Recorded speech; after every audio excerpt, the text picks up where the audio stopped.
Welcome everyone to a Dungeon Runners interview. With these interviews, we are intending to bring the speedrunners their knowledge to the public audience and get you guys more information regarding speedrunning. Today, we're here with someone that can tell you a lot about one of my favorite Zelda games, which is Minish Cap. We are with Myth. Myth, can you introduce yourself? I'm Myth. I'm a British speedrunner. I'm 29 years old and I've been speedrunning for about 5 years now. So you are currently second place in 90%, fourth place in 100%, second place in Ooh, glitchless, and you have the record in all category extension. Um, Technically second place in any percent. Hodes does have a faster run than me. They just haven't submitted to the leaderboards. But yes, I do Minish Cap fast. and you do all categories, which is also a lot of people only do Yeah. one category or something. You do all of the categories that are available on speedrun. Yeah, why not? Like, it's a bit boring if you just do the same thing over and over again. Yeah, Like, sure, any percent is the most popular category, and we have hundreds of people on leaderboards who run it. But sometimes it gets a bit boring, and if you're just grinding the same thing over and over again, and I find it really fun to just try and figure out what's the fastest way of doing something else. And it it gives you a bit of a fresh air to yeah, try something new. And in pretty much every single case, every time I've gone back to any percent afterwards, I've improved as a player so that I've been able to just to do better runs again straight away. So it's kind of a win-win to yeah. get out of a rut as well. Variation and still training your skills. Yeah. So you already mentioned that you've been speedrunning for 5 years. How long have you been involved in specifically the Minish Cap community? Has it been all 5 years? Yeah, I Minish Cap is my first speed run, and I've not actually speed run any other game. So I first got into Minish Cap as a community because the Minish Cap randomizer was made in the summer of 2019, and I wasn't into doing speed runs of games. I liked doing randomizers. I did Ocarina of Time and A Link to the Past randomizer since Ocarina of Time randomizer first was released, and also for A Link to the Past from like 2017. But like I was aware of like the wider speedrunning community, and I watched a lot of speedruns, but I just never thought I was actually good enough to actually do any speedrunning myself. So I just like watching it and then doing randomizer for fun. And then yeah, I got on the ground floor with the Minish Cap randomizer when it released, and helped a lot with like testing the logic and stuff to make sure that the seeds were beatable and coming up with logic of like how can we get to certain item locations without breaking seeds and making sure that the game's completable. But after a couple months, we decided to start doing races, and I was like, "Oh, I'll do them." I've always lost in A Link to the Past and Ocarina of Time because I'm not that good. But I'll have a go at Minish Cap. And then suddenly I just started winning all of them, and I was like, "Oh, I guess I'm pretty good at this." Then one of the any percent speedrunners decided to do the randomizer, and they wiped the floor with me. And I was like, "Damn, they're good. I want to be just like them." So I decided the only way that I was going to get good at it is if I learned the speedrun. So I got into speedrunning Minish Cap. Ah. And then, so your first run was 5 years ago, and how did your first run go? Um, it was kind of really bad. I got stuck on one of the tricks for like 20 minutes because I did it in first time in practice, and I was like, "Great, I learned it." No, if you do it once, you haven't learned it. Because when I got to it in a run, I did it slightly different, and it didn't work, and I didn't know why. So I just, kind of hit my head against that for a while. Um, Then my second run was way better because I didn't lose 20 minutes on that. Um, that was quite an eventful run. I decided to do it New Year's Day, wrong out of my mind after being at a New Year's Eve party at like 5 a.m. I was like, "Fuck it, I'm doing a British Cap speed run," and then I got a 20-minute piece. That's really funny. Um, it's also funny that you managed to get a PB while hungover and stuff. Because usually I notice when I'm either hungover or something, I just play worse. Like if I'm if I Yeah. ever didn't Oh, I sleep will well, now. if there's anything with my like if there physically something's wrong with my body, I notice that I'm just playing video games worse. Yeah, definitely. As so you've been running Minish Cap for like 5 years. You start with the 100% category. Has the Yeah. run changed significantly over those 5 years? Oh, has it? Yeah. Um, when I started running, the world record just got set at a 1 hour 37:38, and the world record today is pretty much exactly 10 minutes lower than that. Yeah. So we've had 10 minutes of new tricks discovered, which is a lot for a game like this, at least. Yeah, because it's 10 minutes. It kind of depends, of course, per Zelda game. For Ocarina of Time, that game has been broken down to 16 minutes. But also, I know, for example, that Twilight Princess also one that barely gets any time saves, and there 10 minutes a lot. Minish Cap 10 minutes is Minish Cap very breakable compared to the other games? Minish Cap is a very well put together game. Just as an example, in Ocarina of Time, at the end of the game, to spawn the Rainbow Bridge, you need sorry, not the Rainbow Bridge, the Light Arrows cutscene, which is one of the things to begin the end of the game. The only thing they check is if you have the Spirit Medallion and the Shadow Medallion, and they just make an assumption that if you have those two medallions, you must have basically done everything in the correct order leading up to that point in the game. Minish Cap makes no assumptions like that. In order to make progress in the progression of the game, you have to have had the previous thing. You can't just turn up with the last element we get for unlocking Flame Sword upgrade is the wind element.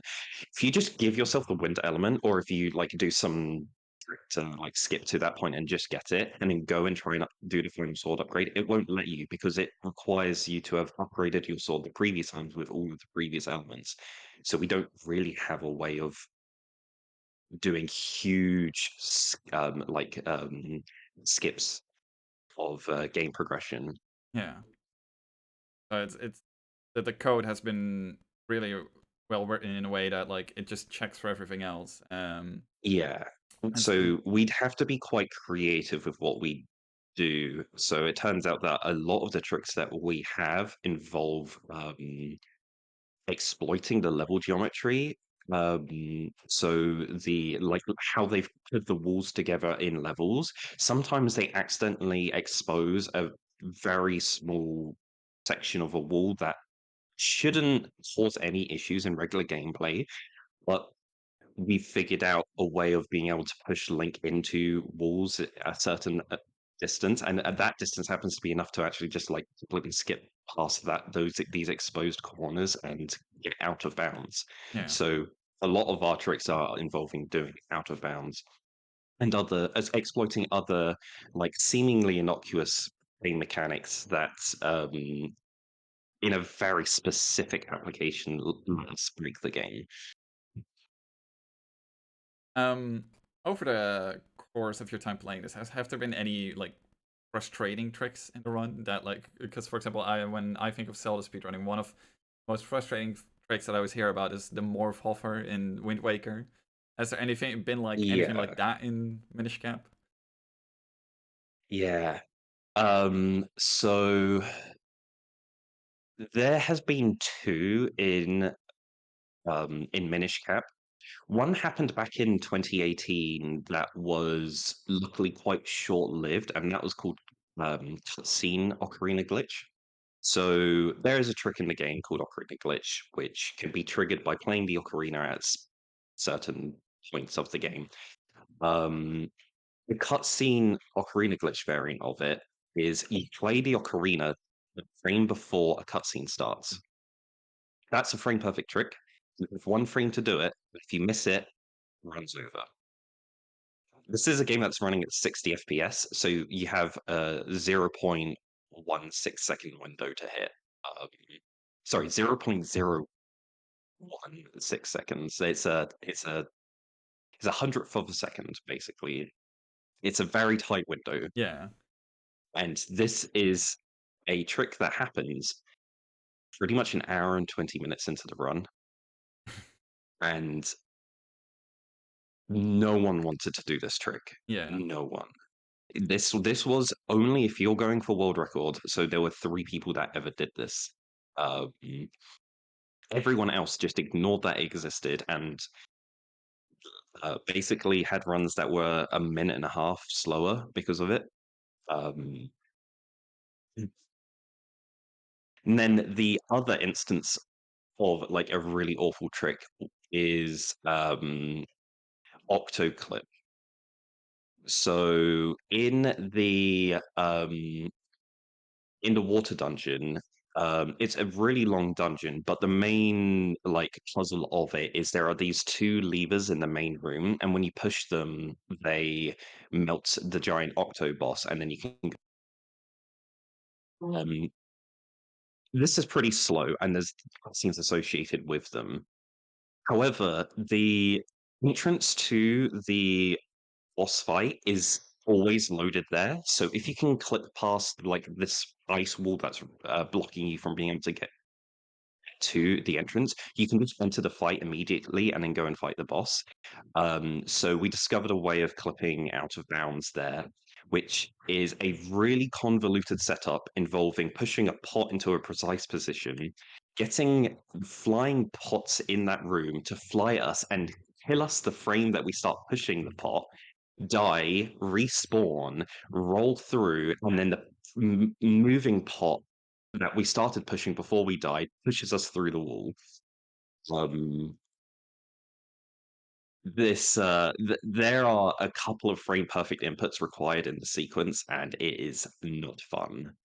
And yeah, basically that caused people to not want to run that version, and we just decided to have like split route where there's this version called Octoclip, but then everyone just did um not that trick, but everything else, which we called advanced route.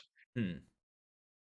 Luckily, about a month ago, we discovered a way easier setup to do the same thing, which doesn't involve dying. And that, because we don't die, we don't need to get an extra bottle with a fairy. And that whole side quest saves about a minute.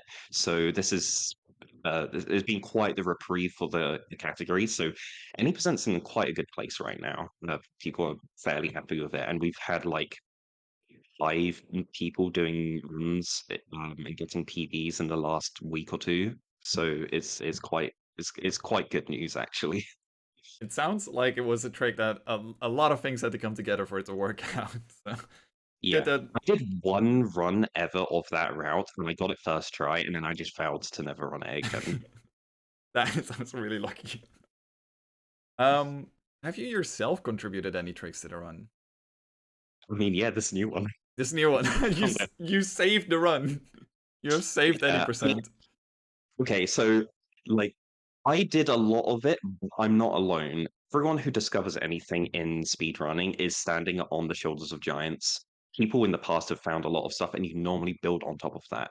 So, really, the discovery that I made like a month or so ago was because one of the other long-time runners and former world record holder, Toadswoop, who has discovered a bunch of glitches in this game, was interested in how ice physics work, specifically on corners, and noticed that it was really weird when you roll into a corner, you get launched out at like high speed, and that is enough to actually clip you into a wall. And we thought that was really cool. So someone else, another runner of the game, Kato, discovered that you can do it diagonally. Like, Codes found out you can do it like horizontally or vertically, but then Kato managed to figure out you can do it and you get like a diagonal, which was great because it meant that we could then apply that to the spot to be able to get into the boss fight. And whenever anyone tried to do it, it didn't work.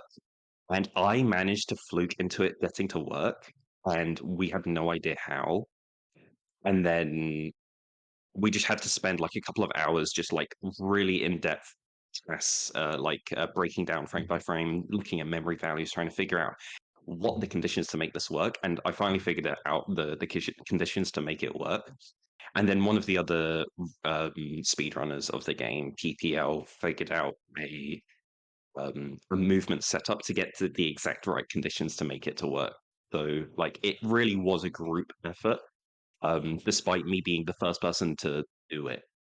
Um, Yeah, so that's kind of what I hear more about this like very hard glitches is that it's always like it worked somehow. Now we have to figure out why it worked.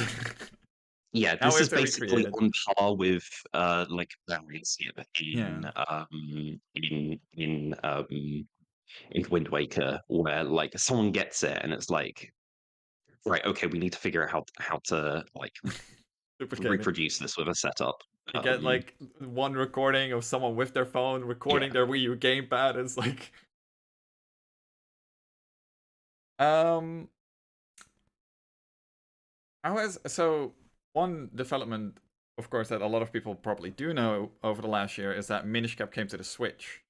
How has yeah. that affected speedrunning? It's been quite interesting because the there are differences in how quickly the game runs depending on what console you're on. For a long time, people didn't notice that when they were playing on the emulator that when they save and quit, the save was instantaneous, which if you're playing on a Game Boy Advance or if you're playing on a cartridge loaded onto the Game Boy player, it takes a couple of seconds to save the game. And this was felt as like an unfair advantage for people who were playing on emulator. So in 2014, the community decided to ban people playing on the emulator. But then the Wii U version was released, and people noticed that the save and quit speed was exactly the same on Wii U. It was also instantaneous. So like Wii U is an official console and it's emulating the game incorrectly, but we can't just ban it because it's an official console. So people were just like, okay, I guess we got to play on a Wii U if we want to save this.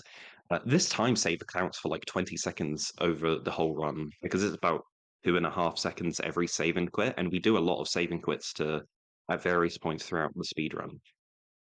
And so that was the thing that we were really concerned about with the Switch. We were like, okay, does the Switch version have faster save and quits? And we timed it, and it's weird because it does, but it's not as fast as the Wii U. It's a little bit slower. So we were like, okay, well, I guess it's a reasonable advantage to be able to play on the Switch, which is a much more accessible console. More people have it. More people are likely to have NSO Plus to be able to do speedruns of it. And getting a Japanese copy of it is trivial. You just need to sign in to Nintendo's website, the Japanese website with an email account.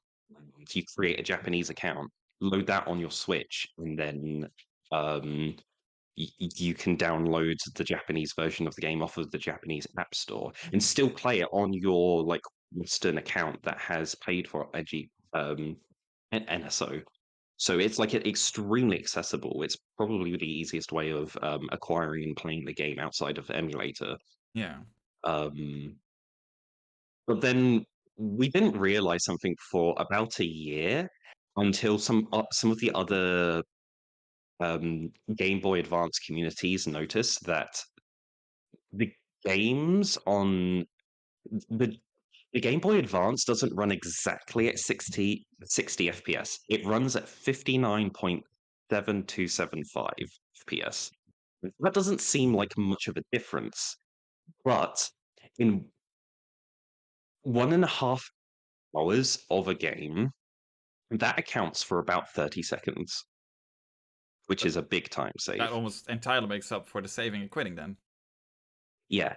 It turns out that Switch incorrectly emulates Game Boy Advance games exactly 60 FPS instead of the slightly slower 59.7275. So the games run faster on Switch. Oh. So it's very weird. So yeah, people are like, well, let's just play on Switch then because it's just faster. Oh And yeah. there's a bit of a discussion at the moment of like, oh, should we adjust the times on the leaderboard and apply like a percentage modifier to Switch runs to bring them in line with all of the other versions that all run at the same frame rate. And then we get into a lot of really difficult technical difficulties to do with load timings of rooms.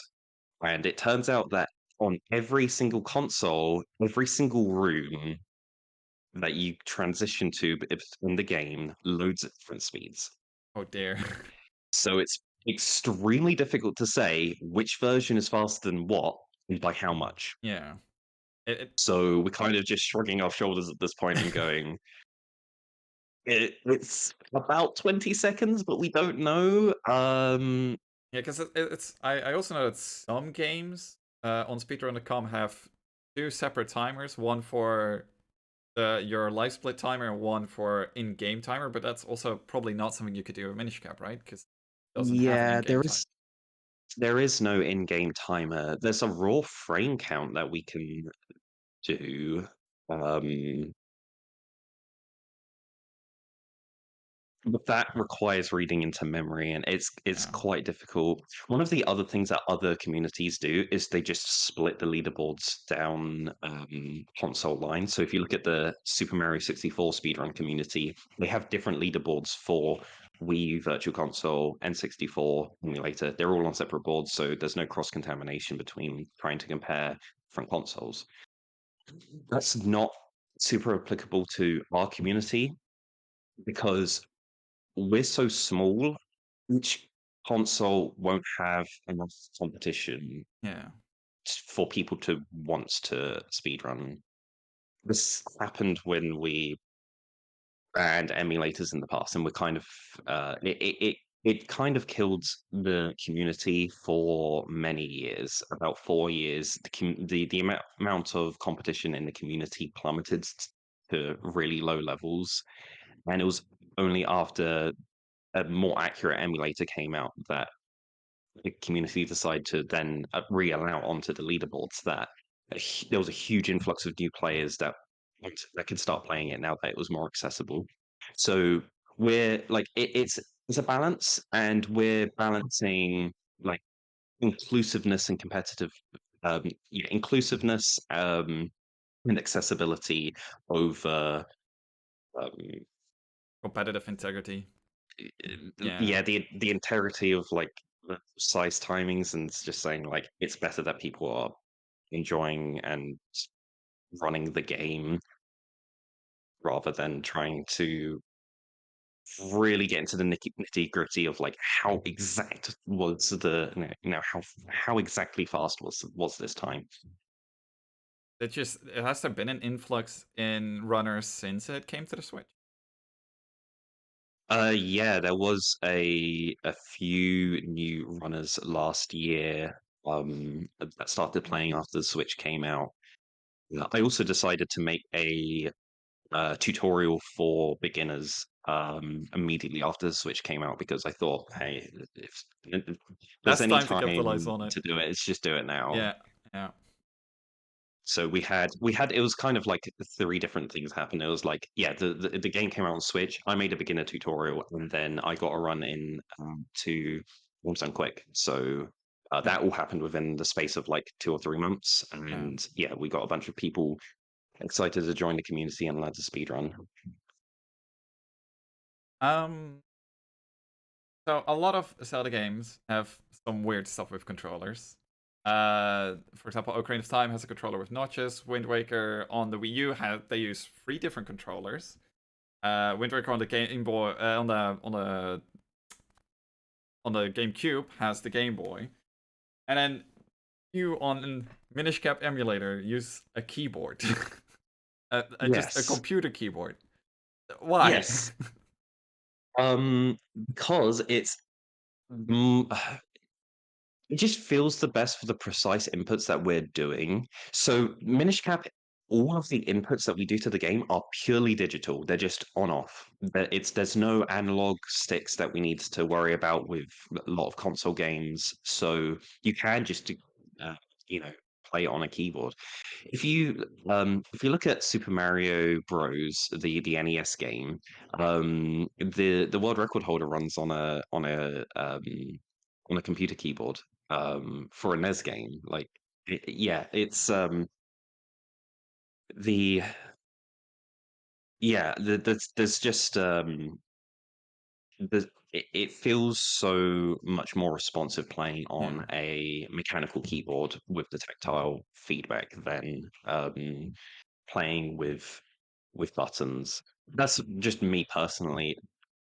With everyone in the community, there is a huge range of people playing with different control schemes.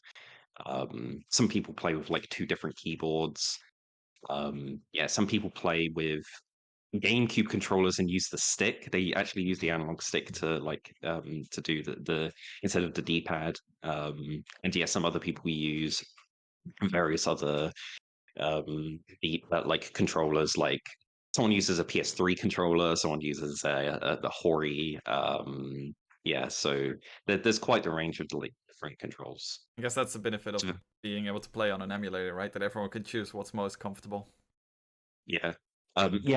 Haley just got a box, which is a like a game. It's like a fighting game Oh, the box. People fighting in the games melee box community with the use it. big buttons, the stick. Yeah, I can Yeah, pull it up here for you to see.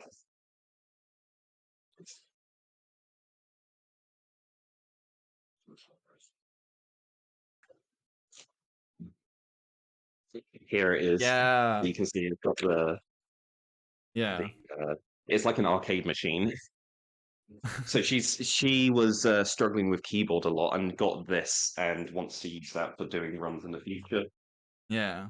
Yeah, we That's don't have like again we can put rules in place saying, oh, you have to be running on like official things like, but that just stops people from wanting to play the game. Let yeah. people play in the most comfortable way they find.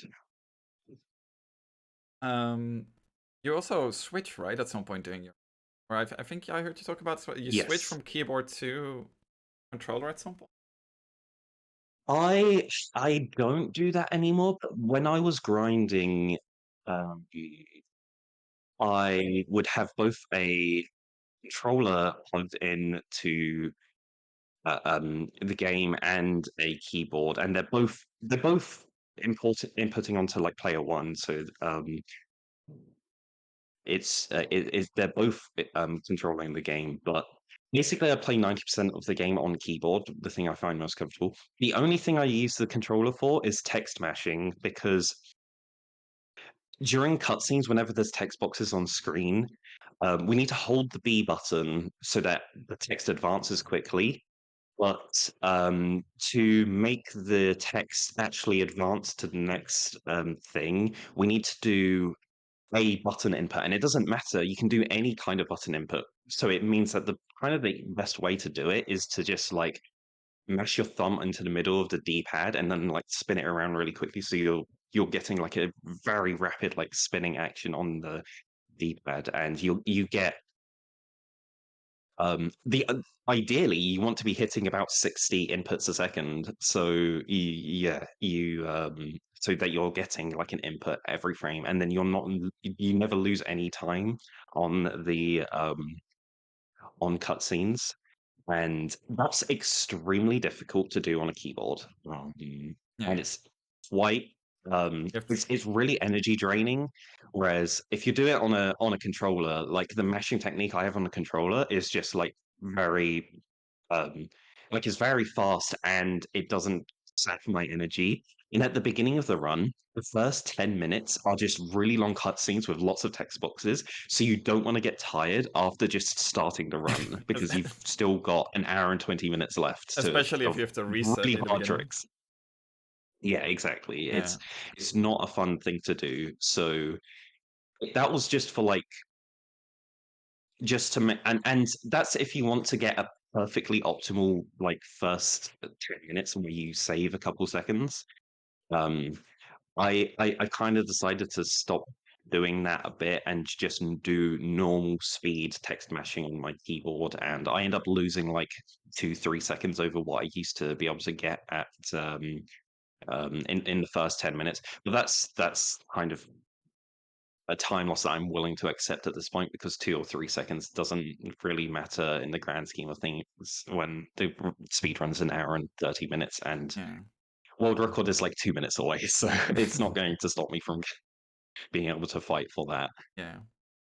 Uh, Speaking about world record, it's you've been second for us, first, second, or third place for several years now. How hard is it to stay so high on the leaderboards for so many years? Like, how do you stay on top of your game for such a long time? I've basically never put down the game. Whenever I've been like feeling I've been getting tired with it, I have been just jumping to a different category and just I found that there is a variety in the game itself to constantly keep motivated and encouraged to play. You just got to like be a bit cognizant of like how you're feeling about the current thing and when you feel really like in a rut with like a specific category, just figure out something else that is fun to do and switch and do that for a bit. Um, but yeah, there are a lot of phases with this game of new things getting discovered and um, old runners that used to run the game a while back coming back and doing a couple of runs and then um, going away and doing their own thing again for a couple of years. Um, I don't know where I'll be in the future, but at the moment, I've still got a million things that I'm excited to do that I haven't done in the game. So I know that as soon as I get tired with doing the any percent grind, which I'm a little bit right now, there's a bunch of other stuff that I'm ready to do, like like 100%. I'm fourth place on that, and I'm happy with that. I'm gonna improve that. You wanna get that first place as well. Yeah, that first place in 100% is doable, but I'm not making any promises. It's a long category. Is a high level speed running like that? Is it possible to do next to a job or study, or is it too much to do both at once? I don't think so. From what I see, the people who are the best in their games are people who give 100% dedication to the grind. Um, sure, there are some cases like um, I believe it's Abney who is the top runner of Mario Kart 64, and like he has a part-time job that he holds down on certain days, so he doesn't grind 100% every single day. But like a lot of people in this community have complained that they can't run the game like they used to because they're having to hold down a 9 to 5 job. And when they get home in the evenings, they have like 2 hours to do stuff in the evening, and they can't dedicate that to just grinding the game every single day. Um, and really, yeah, they end up going for years of like not playing the game, and then when their work schedules change enough to give them flexibility to be able to invest more into speedrunning, then we see them return and actually like do some and get top runs on the leaderboards again. But it's hard. It's hard not just for speedrunners, it's hard for everyone to get that work-life balance between hobbies and income. Yeah. Do you think in that way speedrunning at a top level could be compared to something like uh sports like soccer or a different craft that you're like it actually takes a lot of work to put the time into the craft and it is should be recognized as that amount of effort that you put into it should be recognized what it is. Yeah, to be a top speedrunner, you have to have the same approach as being a top athlete. You need to have a training schedule and routine. Um,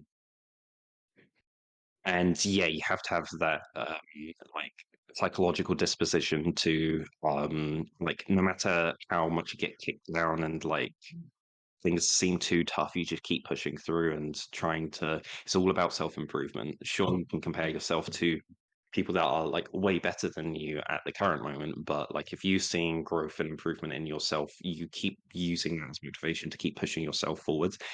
And before you know it, you will be competing with the best. You mainly focus on beating yourself rather than beating other people. Yeah. Oh, yeah. Like, um, you might think that there's a lot of competition between runners, and obviously there is. We always want to be the best, but like when someone else gets a run that's better than yours, there is a bit like it's hard to um not it's hard to you want to be like, oh, damn it, I didn't want them to run then my time. But that's selfish. Um, and you kind of like stop yourself from thinking that and just be for them. And it's like, that's a great run. Well done. I'm happy for you. And like, the person that I'm competing with at the moment is Toads. We're both fighting for second place. We're like 10 seconds apart right now. I really felt like the run that I did um could have been way better, and I just chunked the end and completely threw it away. I have plenty of time saved, and when I come back to the category, I can improve it and I can beat his time, but I'm not going to be happy beating out until I do a good run. And he has a lot of improvement and can improve it. So, like, we want to have like a healthy competition between each other. Yeah. Regarding the yeah, regarding the competition, so Toads would just beat you. I guess is now number 2. You are number 3. What is Yeah, keeping both of um, you from taking back first place? so TGH joking. is currently first place. Is he just unbeatable? TGH is something special. He literally turned up to the category and got world record in 3 weeks. Back in 2021. He went from not speedrunning the game ever to world record in 3 weeks. It was nuts. Um, and also it was like right at the turn of like we just discovered OctoClip at the same time. So he was the first person to really take it seriously and push forwards with it. And that trick saved 3 minutes over the route everyone else was doing. So he set a world record that was 5 minutes ahead of nearly everyone.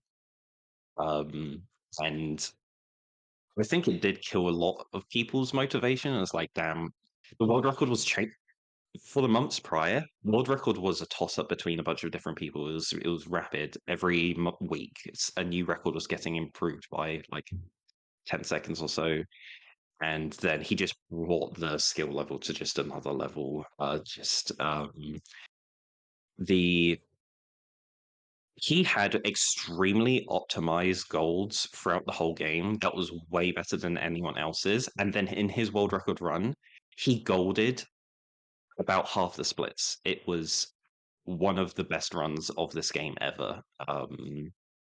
So we are fairly certain that basically no one is going to beat it as long as the current route exists. But it didn't up until like it only did up until about a month or so ago when we Yeah. discovered a new trick that saves about a minute. Now, no one was within. Like, people were trying, and no one got within 2 minutes of his record. And this new trick, it saves a minute, but it also reduces the overall difficulty of the run so that people can grind more and have the potential to do faster runs as well on top of that. So there's a bit of an amplifying effect there. So we are likely going to see people get close. Like the world record at the moment is a 127.40. I am not going to be surprised if I see people getting low 128 or maybe a 128 flat or very like maybe just under 128.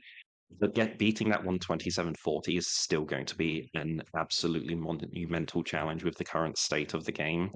And if I think think we're still gonna need to find another trick for this record Speedon. So this guy doesn't play the game, shows up, does a trick that makes Okay, most runners question if they still wanted it around. Does the trick yeah. successfully, gets Little world record, caveat, and leaves. he's not just some guy. He is Yeah, world yeah, record holder in a lot of 2D Zelda games. yeah, He is one of the best 2D Zelda games of all time. yeah. That's just insane. But it. He just does such a trick, and then just like, yep, my job here is done. But that's really impressive. So a world record like that, it's really hard to beat. Is it motivating or is it demotivating? It's reflective. It really makes you reanalyze what you're doing and understand um, where your time save is better. If TJH didn't set that time, I would not have the time I have now because I would not have looked closer at the things that they were doing faster than me in the enough detail to be able to improve myself. I think it's always better for people to discover faster things because that is another angle for you to look at your own improvement. Yeah, it's really hard. Like for a lot of people, you look at the time and it's like, damn, I'm never going to be able to set a time like that. And it has been demotivating for people. It has felt demotivating for me as well. It's like, damn, he's learned so quickly. He's such a better time than me. It's like, how am I ever going to be able to compete? But it's you're trying to view everything together in one humongous thing and it's overwhelming. But if you break it down into little pieces, like, oh, I see, he's doing that room faster because he's taking this line and like doing this kind of movement. If you break things down and slowly over time, you can learn and improve and get better. And it won't be as as insurmountable a task as you initially thought. Is that also why you've been? Because I noticed this recently that you've been running more individual levels on the leaderboard. Is that because you've been observing what he's doing and then comparing it to what you're doing in each individual? Yeah, really it is. It's partly that, and also because I notice that other speedrun communities have individual levels and um the Minish Cap any percent speedrun is an hour and a half if you're doing it at an extremely high level. For most people starting out, it's going to be about 2 hours. Um, that's a very long amount of time to dedicate to a speedrun. And we should have some flexibility in like how you want to speedrun the game that is a little bit shorter. And I thought dungeon ILs or individual levels are the like a great like version of this because they're only like 5 to 10 minutes long, um, which means that um, you can fit them into a more difficult schedule um, and yeah, because they're shorter, it means that the um the mistakes you make are more punishing and like the overall skill level is going to be higher because there's more of an incentive to reset and try again if you make the smallest of mistakes that you wouldn't normally see in a full any percent speed run.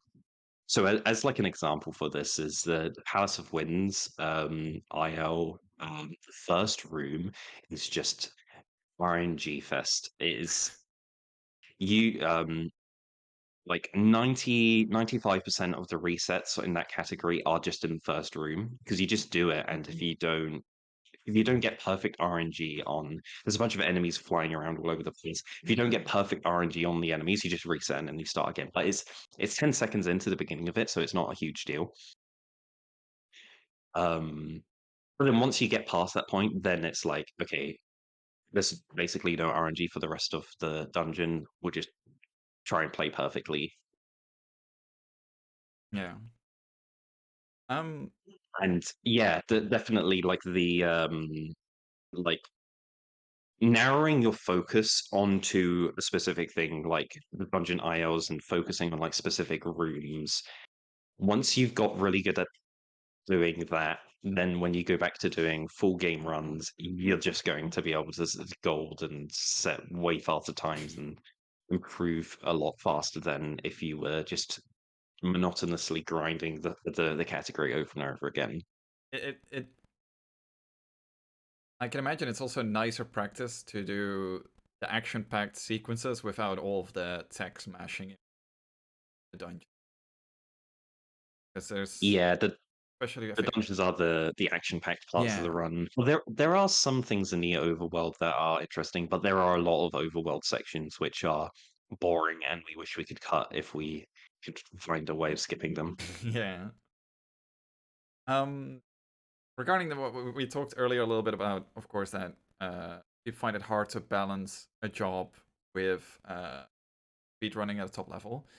In a global, more esports setting, people have been discussing um, if age has an impact on someone's capability of playing games, and a lot of people arguing that older players can't keep up with younger players, and other people arguing that the benefit that older players have is the experience and the knowledge. Do you think in your expertise of running the game at a top level 5 years that age has any impact on how well someone can perform? I have seen it with the games. We haven't really had that occur in Minish Cap. Really, with Minish Cap, is like age is like um, everyone's just improving and like growing and becoming more wiser. Like the more they age. I guess like my case is a bit weird because I started speedrunning when I was 24, which is very old in comparison to a lot of people, which normally start in their young teens or maybe late teens. But um,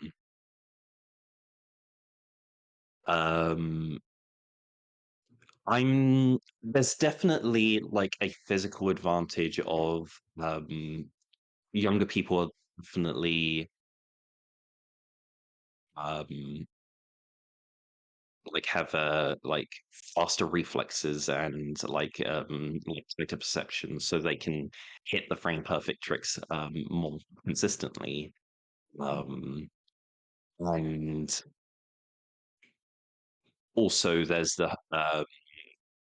like the time aspect of it as well, is like your schedule is like you have way more free time when you're a teenager to grind a game for 8 hours instead of having to hold down a job and do other things.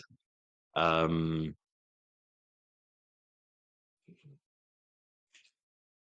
Yeah, it's a hard one to say. I think there is some advantage, but it's not as huge as I think a lot of people do make it out to be. Still, some of the top players in Minish Cap are the oldest ones, the ones that have been playing it more. And I think in our specific case, experience trumps like reflexes. At some point, running, especially long categories, at some point, running long categories kind of just becomes memorizing the entire route, right? The most important thing is making sure you know where to go next. Yeah, the one there's definitely the case in the 100% speedrun. I still have a huge text document that I use. I don't really have the full thing memorized, but also that's because I'm constantly rerouting it to improve and save time. So I can't just memorize it and keep it in my head forever. I'll just forget about things. So I always have to have some notes on the side so that I remember where I'm supposed to be going and doing what. Um, and I also do have the unfortunate case of, because I run so many different categories, whenever I arrive in a room, I have to try and figure out, okay, what's the fastest way of doing it for the category that I'm doing? And I don't do some different movement that I would do in a different category because I have different items or whatever. Um, I've definitely lost time in runs to that where I'm doing something that's like, I'm stupid. This is the wrong category. I'm doing I need to do it a different way. Especially with doing so many categories at once, I can imagine it gets confusing. Yeah. Um, so last year Minish Cups come to Switch. What does someone need nowadays to start speedrun? If you have a Switch and you have paid for NSO Plus, you can speedrun Minish Cap. I mean, okay, you'll need a capture card for a HDMI capture card so that you can record the gameplay and put it onto um, and capture it with something like OBS in on your computer. If you don't have those things, you can just run the game on an emulator on your PC. The emulator that is most recommended is BizHawk, and it it's very lightweight and it will run on nearly every PC you have. You can have like a 5-year-old falling apart laptop, and it shouldn't cause too much lag. Like you should be able to run it at full speed um like the recording software. And that's the bare bones of what you need. There's a bunch of other things that make things like easier for speedrunning. Like obviously we have live split so that we have the splits on the side of the screen so that we can keep track of how quickly we're doing certain sections of the game and if it's our fastest ever and how does it compare to previous times we've done it. So that's a very useful tool for speedrunners. But also for Minish Cap, we have a bunch of tools built that they're tools built for BizHawk that you load into BizHawk, and they display things like how the random number generator is like advancing through its sequence. So there's a bunch of RNG manipulations that we do. We basically need to keep track of how we're advancing through the RNG sequence to be able to do these manipulations. We got a useful tool that helps you learn any manipulations by doing that. And then just other stuff like collision viewer, so you can see how the wall collisions look, and hitbox viewers, so you can see how the hitboxes of enemies look and stuff like that for learning the game. But like these are things that like are for learning and they help speed up your understanding of how the game works, but they're not required for actually speed running the game. But yeah, if you can video capture you playing the game on a console or on the BizHawk emulator, then you're good to go. Yeah, so it's just either have NSO Plus or BizHawk and just have a way to capture the video. That's all there's need. Yeah. Yeah. What would you advise people that might want to speedrun, new people? Um, I have a video which is the beginner's guide, which will it's about 3 hours long because it is a long speed run, and I try and go through it relatively quickly. But you can kind of like play along with that, and I'll walk you through all of the tricks so that you can do the speed run from like I guess the recommended like level that you want to be is like you should have played the game before and ideally like have some understanding of like controls and like the general game progression. But I do talk a lot of like through a lot of um like the inner workings of how the game works so you can understand why and how the tricks work and be able to replicate them. And yeah, we go for all of the tricks that save like huge chunks of time. They save for like 10, 15 minutes and stuff. And they're pretty easy and you should be able to like follow along with my explanations and be able to do it. Um, so earlier you mentioned yourself that you didn't initially speedrun because you thought I'm not that good at running. What would you say to people that like have like-minded thoughts like you that are still a little bit on the fence of like, hey, should I speedrun? Like that for me? If you've never done a randomizer, play a randomizer for your favorite game. You'll get hooked. You'll want to once you do it the first time, you're like, "Wow, that was so much fun!" And then you can play it again, and it'll be completely different. And you're like, "Wow!" And then you'll do it a couple of times and be like, "Damn, I'm like getting good at like these sections, and I can like." do it faster than I did in the past, and then you want to try and keep beating the time, keep improving it or whatever. Um, at least that's how it but for me, and that's like the initial seed that you need for like wanting to learn how to learn speedrun. Yeah, so randomizers are just really accessible for learning to speedrun because it doesn't have to be Minish Cap. It can be for there's enough randomizers out there for other games that yeah, just pick your favorite game, do a speed, do a randomizer for it, and if you like playing it on repeat enough times, you'll very much likely like speed running it as well. So reach out to their community and see if there's a beginner route or tutorial, whatever, and to get started. And speaking about that, where can people find a community for Minish Caps? So we have a Discord. I can give you a link. But yeah, we have the Discord. That's like our the central hub of the community where everyone's just talking in the general chat every day, asking about, hey, how does this work? Like, oh, I've done this, it didn't work, why? And people posting their times as well. It's like, oh, I just did a run, here it is.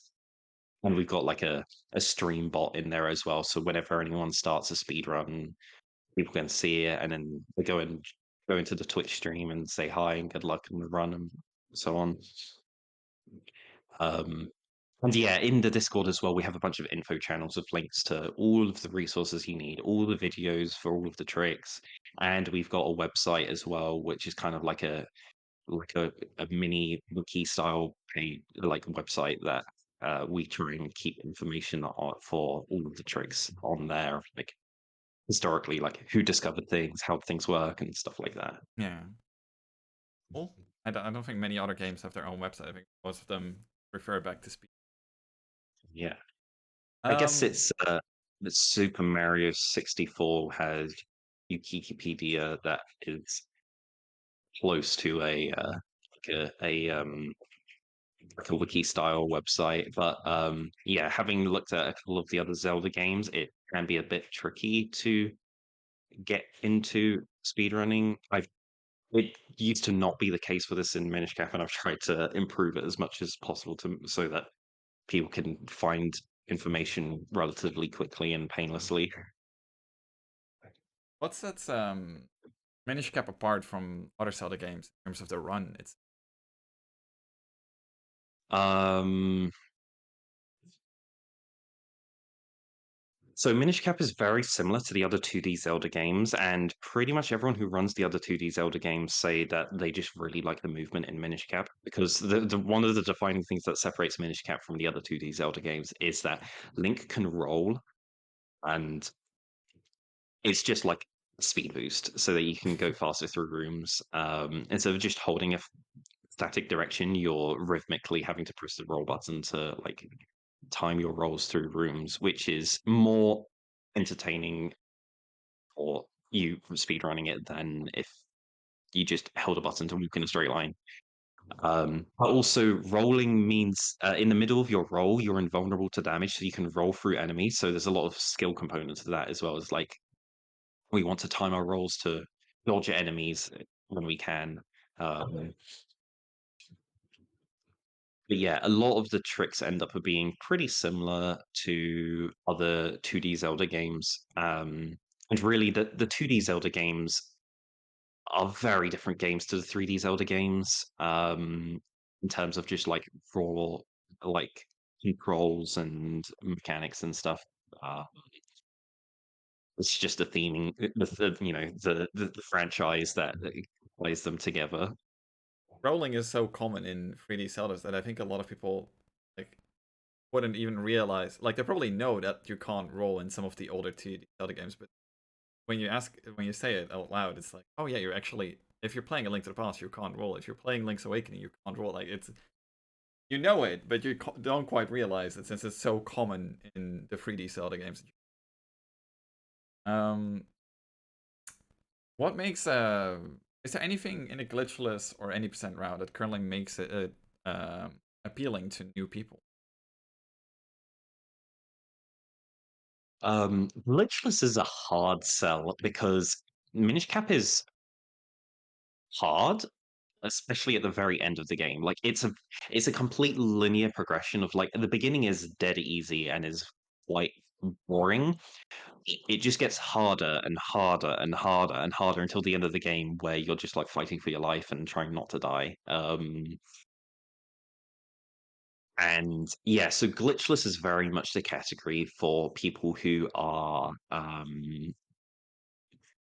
into something like Dark Souls, where you're just like trying to like do Survive. hard fights and survive, Yeah.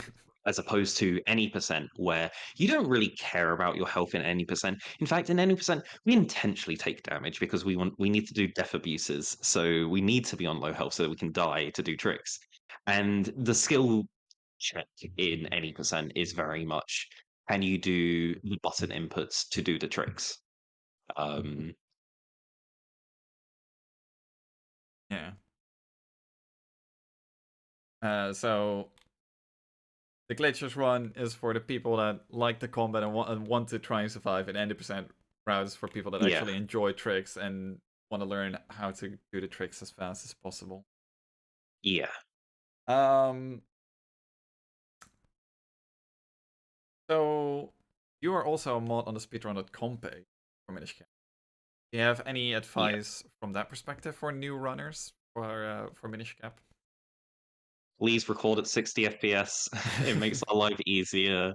The game runs at 60 FPS. You're cutting off half the game feed if you're recording at 30 FPS. You can change the settings in OBS very easily. Also, if you are streaming the game or even if you're locally recording it, just do it at 720p. There is no point in streaming the game at 1080p. You are not improving the quality of it at all. In fact, the OBS is having to do more compression, and it just looks fuzzy and awful. Um, but yeah, run it at, record the game at 720p and set your video bit rate to 6K. It looks beautifully crisp and smooth. That's amazing. I didn't expect such a specific answer. That's amazing. Oh yeah, that's my biggest gripe. Yeah. I'm trying to time people's runs, and I'm trying to like frame advance here, and it's going it's just holding the frame because it's only recording at 30 FPS. Yeah. It's such a specific gripe from me as a mod. Amazing. So, a lot of Zelda games have category extensions. Now, a lot of games have um, some sort of meme category extensions, specific specific goals for funsies. However, Minish Cap is one of the category extensions I think is most interesting, which is Fire Rod. Can you explain Fire Rod? Fire Rod. Fire Rod is great. So, the when they were developing the game, the developers used some tools to be able to test things in the game. Um, One of the things that they created was this thing called tile set override, and it let them do a button combo to copy and paste tiles of the game around and edit the properties of them so you can cycle to other tiles and copy paste them down. If you've seen the latest Nintendo Direct, there is a new Zelda game coming out where you can copy and paste objects around, and that's basically the idea of Fire Rod. So the developers just never removed this capability in the game, and when we analyze the list of items, basically all items in the game have an ID value that when there is a position in memory that keeps track of what item is on each of the item buttons, and we can just edit this value to go through a list of the items to see what they all do. And in the middle of the list, in between like the ocarina and the lantern, there's a fire rod, and it has the fire rod sprite from it's just unused because they intended to use have a fire rod as an item at some point. But this um, unintentionally has the code for this debug tool that they used during development. Now, this is not accessible in the game. There's nothing we can do to get this to happen in regular gameplay. So what we decided to do is we created a ROM hack where the very first chest in the game, we just changed the item ID value for the item that's in the chest. Instead of it being a red rupee, we changed it to be the item value for the fire rod. So we can pick it up and we got the fire rod. And then we made one other change where we added a new slot on the pause menu to add fire rods there so that when you pause, it's right next to the sword, and then you can mouse over it and flip it to your item slot. That's the only changes this ROM hack has made. And then we just tasked ourselves with well, how quickly can you complete the game if you have an item that lets you copy and paste tiles? Now, the most obvious thing you can do with copy and pasting tiles is you can copy and paste floor tiles over walls, which basically just lets you walk through walls. And it's not the most advanced thing we do. We do a lot of crazy stuff. I could go for hours explaining all the different things. I'm not going to. I'm going to recommend you watch a task that we did. It It beats Minish Cap in under half an hour. Sounds like a lot of fun. It is very fast. If people want to try Fire Rod out themselves, where can they find the ROM hack that you spoke? So there is a link to it in the category description. If you go to speedrun.com and go to the category for it, if you go to the category info, there is a link to a download so you can get it. You just need to have a copy. It's not a copy of the ROM. It is a um, It's um, patch, It, like it, randomizers. it's a patch. Yeah, Yeah. there we go. It's a patch. So yeah, you can if you have a Japanese copy of the game on your PC, then you can patch that with it, and it just applies the changes, and you get a copy of your Japanese version, but it has the fire off. And then you can do that. People have managed to then copy that onto the Wii U. I don't n- think there's a method of doing it to get it to run on Switch at the moment. It's not a huge deal because there's basically no save and quits in that, so the time advantage from playing on the console is minimal. Yeah. And it's such a short category as well, so like the frame rate difference is basically minimal as well.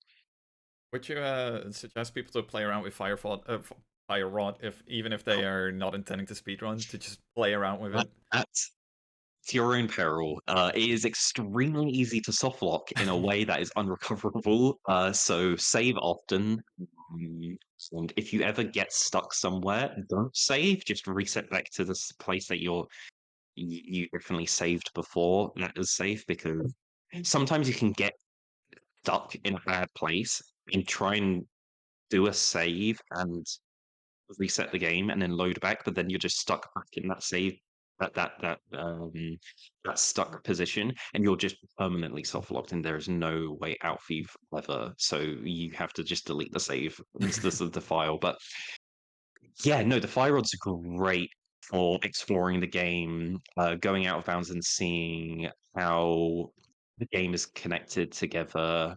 You learn a lot of things like how they arrange rooms. They they put all of the rooms that are like of the similar type together. So like all of the dojos, the swordmaster dojos throughout the whole game, they're scattered across the whole world. They're all in the same room, and you can just go from one to the other by just walking through the walls using the fire rod. And That's that's not the only instance of that.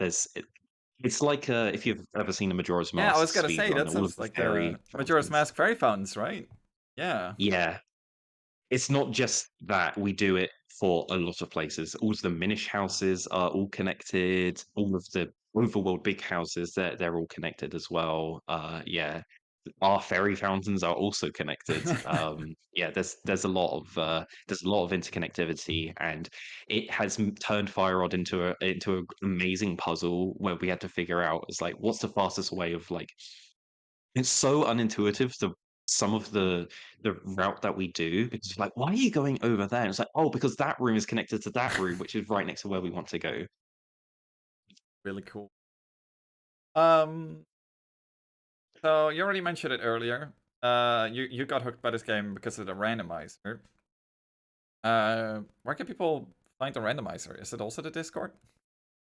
Yeah, there is a different Discord. There is, the Minish Maker Discord, which is it's like a ROM hacking, group specifically aimed for making ROM hacks for Minish Cap, and yeah, they made the randomizer, and it's basically the randomizer Discord now because it's the most popular thing in there. Um, and yeah,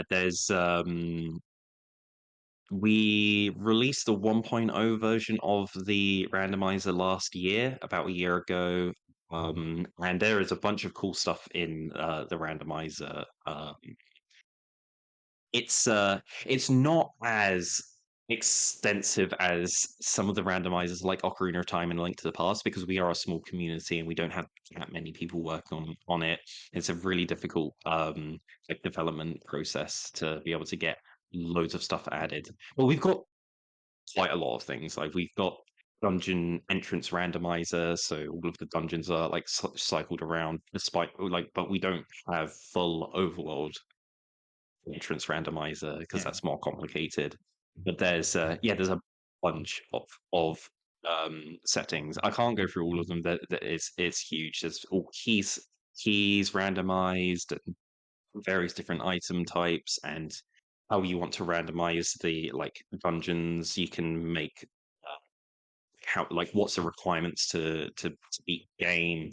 There's there are a lot of settings available, and yeah, there's a bunch of presets as well if it's too daunting for choosing like oh you can look at it for about an hour and going through all of the different settings because it's extremely fine details of how you want to change things. But yeah, there's presets, so we've got like a beginner version for like if you remember playing Minish Cap 10 years ago, but you just wanted to play the randomizer. There's one with minimal changes and yeah, like some of the other presets are like really nuts and change loads of stuff and are almost like challenge runs basically. So Yeah. there's a lot of replayability with the randomizer. Yeah. That's good. Do you think randomizer are good practice for new runners? Or for Oh runners in yeah. general? Um like me and Haley were just talking about it because she got her new box. She started trying to play and was noticing that, like, it's just too different of a control scheme for her to just immediately jump into doing any percent speed runs. So in order to get more comfortable with and more used to the different control scheme, she wants to do a couple randomizer playthroughs because they're a bit more chill and you can like it's still playing the game and um building up that muscle memory of controlling Link, and being able to like go fast, but there's not the it's a bit more interesting and more engaging for us than having to do practicing segments of the any percent speed run because you're thinking about like, oh, I've got these items, it means I've got access to these things, and you're engaging your brain a bit more. It's like you mentioned earlier, right? Like the mixing it up, doing different things to keep the game interesting for yourself as well. Um, yeah, so on top of everything we've already discussed, you also create tasks for Minish Cap. Is there a big task community for Minish Cap? I wouldn't say there's basically one person that has been propping the whole thing up for over 10 years now, and it's Tompa. Um, Tompa is an awesome tasser, and they made a task for Minish Cap in 2011, But that Minish Cap's not the only game they TAS. They TAS a bunch of stuff. They made Super Mario Bros. 3 and Donkey Kong Country. And sorry, I can't remember any of the other ones. I think they're doing Klonoa at the moment, but they have been someone that has been TASing for over 15 years. It's honestly coming up to 20 years now that they've been TASing all Long sorts time. of communities. Yeah. And they're still going strong. They're very close. They for Minish Cap they made a pass back in 2011, and then some new tricks got discovered in 2014 that they then did and released a TAS in 2016. And then almost immediately after that TAS was done, they a new trick got discovered at the beginning of 2017, which saved a huge chunk of time. And they were like, I'm not going to make another task for a couple years yet. Find some other stuff. And then in like 2019, they just like more stuff got discovered, and they were like, okay, I'll come back and make the task. That task that they started working on, they're still working on now because we just keep finding new stuff. Um, Yeah. a couple months ago, they finished their task all the way up to the second Vati fight, with the end of the game being 3 Vati fights. So they were 5 minutes away from the end of the game. It was like they were almost done. And then I discovered the new thing that saves a minute and is definitely faster for the task as well. So they've gone back and they have to start working from that point forwards again. So It's it's it's also like the new trick is in the fourth temple, right? So there's still an entire dungeon between. Well, if it you count cuts Dark Tower out. Castle, 2 dungeons between where they were and where they have to go back to, right? Yeah, it cuts out about a minute of watching cutscenes and some like overworld movement just before that dungeon as well. So Yeah. they've had to go back to before there. But also, when we did that, we would have to get another kinstone, which they got way earlier. So they had to jump all the way back to Oh there, not no. get that kinstone. So it's just stacking and piling up of time saves, which is good, but like it's just more work. Yeah. And tassing, so like tassing, making a tool assisted speed run, it's closer to like a scientific research project more than a um like a an athletic audition. Yeah. That's kind of like my best description of like the difference between like speed running and tassing. Um, because with a task, when you've made some work, you save it, and then you come back to it the next day, and your work's still there, and you just keep going forwards, and it's just this slow, gradual march forwards until like after months and years later, you've done, and you know you can reflect back on like the accomplishments you've made. Whereas, yeah, with speedrunning, it can be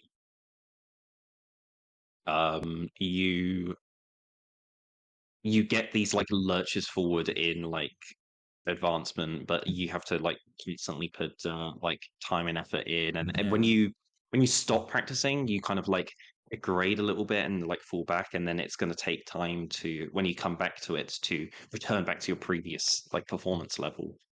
Um, so like there's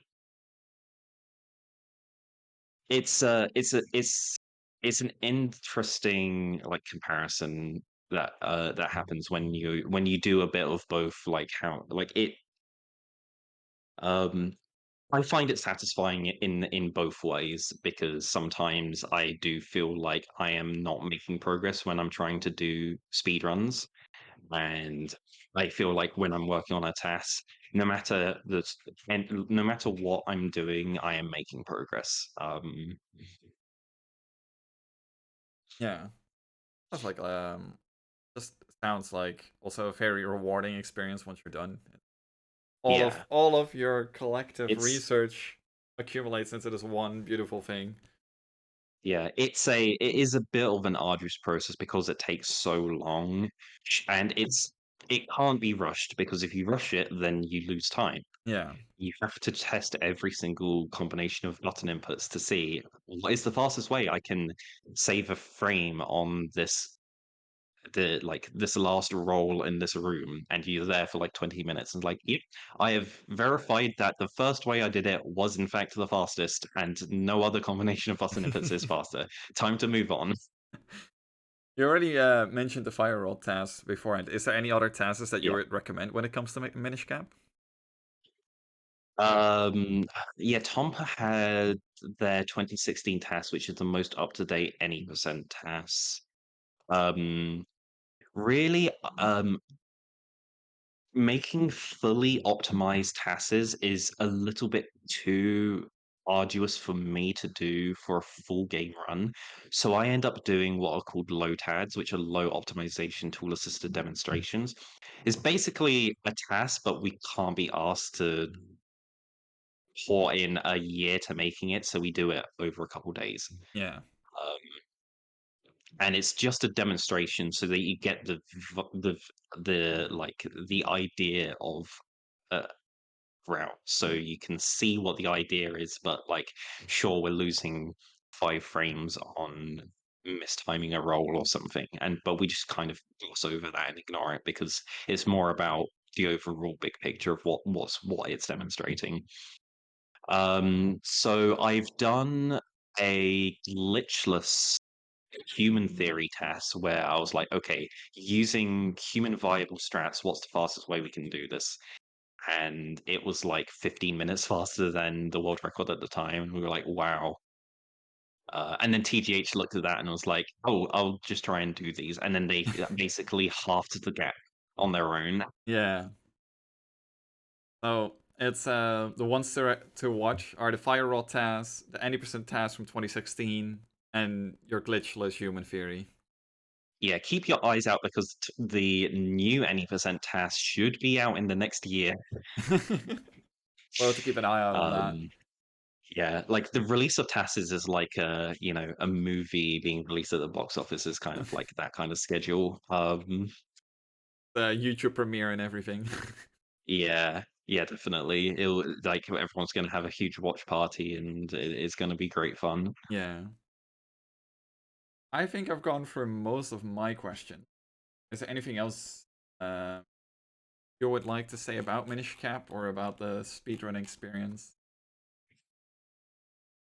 Oh, I don't know. I've talked a lot. Yeah, we've been talking for a Um, while.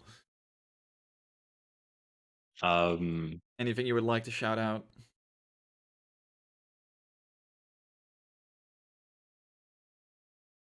I mean, shout outs to everyone in the Minish community. They're all awesome. They're so good. Like like the people who run this game. Like it's just so amazing. I spend a lot of my time just analyzing people's runs and like loading the times into a big spreadsheet so we can have comparisons of like who's the fastest in what sections.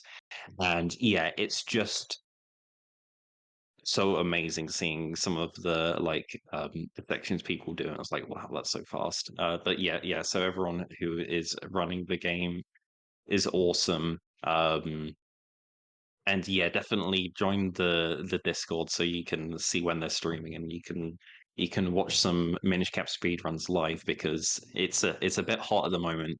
There's always people doing runs at the moment. In fact, It's a last night Semi got a PB by like 20 seconds, so it's happening constantly. it's the prime time to get involved. um, well, thank you very much then for our talk, for the interview, and then yeah, it's everyone. To go check out the tasks, the Discords, the randomizer. Hopefully, all of the links will be in the description. Uh, I was Wes. This was Myth, and thank you everyone very much for watching. Bye. See ya.